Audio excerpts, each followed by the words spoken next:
Olá, pessoal. Eu vou aqui esclarecer e tentar explicar para vocês do 7º ano, o módulo 3, página 24 e 26, sobre a navegação portuguesa. Então, aí na apostila de vocês tem algumas curiosidades sobre D. Henrique o Navegador. D. Henrique o Navegador era filho de D. João. Ele fundou a Escola de Sagres. A Escola de Sagres foi fundada numa região chamada Promontório de Sagres, e essa escola, hoje há dúvida se ela existiu ou não existiu, em função de um terremoto que atingiu a região em 1755 e destruiu tudo. Então há muitos destroços na região, mas assim, a organização da escola, tudo isso ainda não é comprovada. Segundo consta, a Escola de Sagres, ela reunia cartógrafos, astrônomos, matemáticos, construtores de navios de toda a Europa, porque a Europa ela passava por uma perseguição da Igreja Católica sobre todos aqueles que questionavam os dogmas, os ensinamentos da Igreja Católica. Então muitas pessoas se refugiavam nessa escola. E aí o D. Henrique recebia todo mundo com todo esse material e estudava esse material. E eles acabaram aperfeiçoando e conhecendo um pouquinho mais, as técnicas de navegação, e para isso eles vão desenvolver as embarcações. Por exemplo, a caravela. A caravela era menor, com velas triangulares e retangulares, e isso permitia que a embarcação ela pudesse desviar do curso rapidamente. Porque até então os portugueses eles utilizavam as naus que eram maiores, eram mais difíceis de serem manobradas, mas para navegar pelo Oceano Atlântico era necessário uma embarcação mais fácil de ser manobrada. Aí nessa escola eles passaram a ter contato também com equipamentos que os árabes já tinham aperfeiçoados, e muitos desses equipamentos vieram da China, como a bússola, o astrolábio, o quadrante. Eles aprenderam a utilizar para que depois, quando eles fossem fazer a navegação, eles pudessem estar utilizando e mapeando as regiões por onde eles passavam. Nós temos aqui um mapinha da Europa, só para vocês terem uma noção. Portugal está aqui. Portugal não podia navegar por essa região, que é o Mar Mediterrâneo, porque aqui havia o monopólio dos italianos.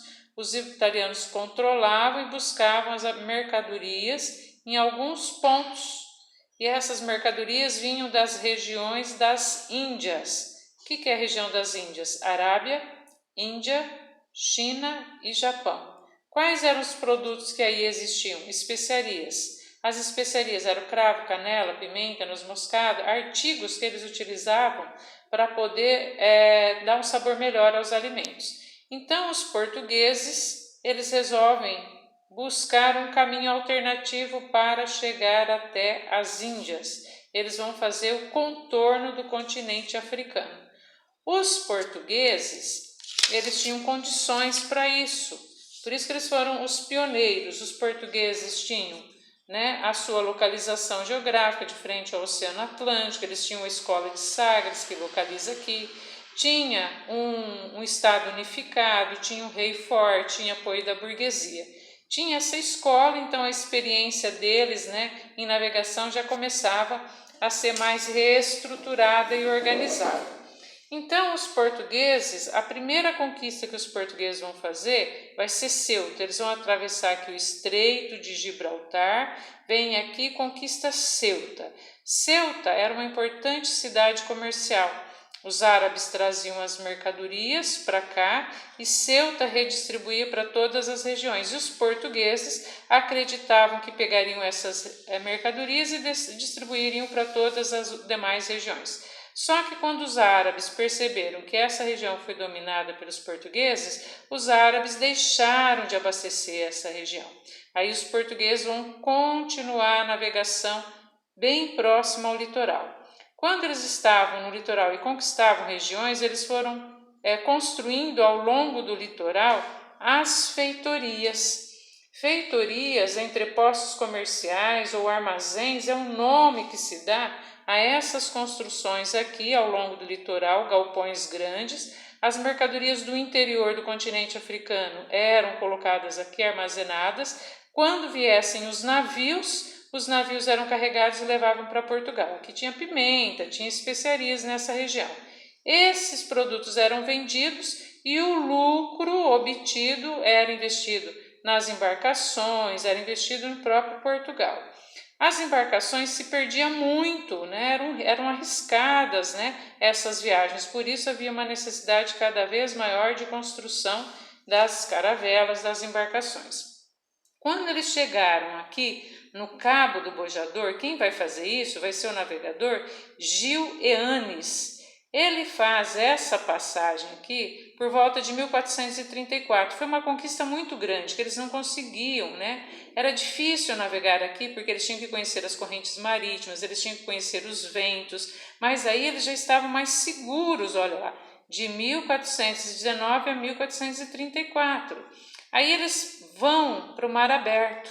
Quando eles saem para o mar aberto, eles vão encontrar aqui várias ilhas, Açores, Cabo Verde, Canárias. Então ele já está tendo uma experiência de navegar em um oceano mais difícil, né, de ser controlado. E eles vão continuando, chegam aqui em Fé, uma região que foi bastante importante para o Brasil, porque aqui nessa região nós tivemos muitos negros que foram levados aqui para o Brasil, né? E eles vieram trabalhar aqui no Brasil como mão de obra escrava e são conhecidos como iorubás.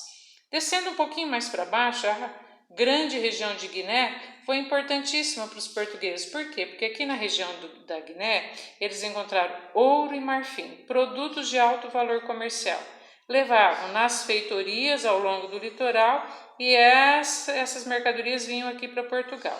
Além disso, aqui na região da Guiné, eles vão dar o início ao tráfico negreiro. Eles vão pegar os negros daqui, dessa região, vão trazer para as ilhas do Atlântico e aqui nas ilhas do Atlântico eles vão passar a produzir a cana-de-açúcar. Então, por volta de 1440, os negros começam o tráfico negreiro. Passado mais de 70 anos, nós vamos ter um navegador que consegue passar as dificuldades das correntes marítimas aqui e dobra o cabo, e dobra essa região aqui. Quem faz isso vai ser Bartolomeu Dias, em 1488. Depois de 70 e poucos anos, os portugueses conseguem contornar o continente africano. Como ele teve uma dificuldade muito grande, ele voltou, contou ao rei de Portugal essa descoberta, e o rei de Portugal resolve mudar o nome de Cabo das Tormentas, que era o nome dado por Bartolomeu Dias a essa região aqui, e o rei de Portugal passa a dar o nome de Cabo da Boa Esperança. Depois de alguns anos, passado 10 anos, Vasco da Gama, né, com sua esquadra, por volta aí de 5 navios, vai conseguir chegar ao tal destino tão desejado, que é a Índia. Ele chega aqui em Calicut, ele vai sequestrar o Samorim, o governante da cidade, vai exigir resgate, enche as embarcações de mercadorias e volta a Portugal. Quando ele voltou a Portugal com essas mercadorias, o lucro que teve com essa viagem, o governo português vai organizar uma esquadra grandiosa com 3 embarcações, e essa esquadra grandiosa, comandada por Pedro Álvares Cabral, vai descobrir o Brasil em 1500. Então, só relembrando alguns navegadores importantes, nós temos o Gil Eanes, que faz a descoberta do Cabo do Bojador. Nós vamos ter Bartolomeu Dias, que faz a descoberta em 1488 no Cabo das Tormentas. O Cabo do Bojador foi em 1434. E aqui a Índia, 10 anos depois, em 1498. Com o lucro da viagem do Vasco da Gama, 2 anos depois, foi descoberto oficialmente o Brasil. Espero que deem para vocês compreender e qualquer dúvida, entre em contato comigo. Bye, bye!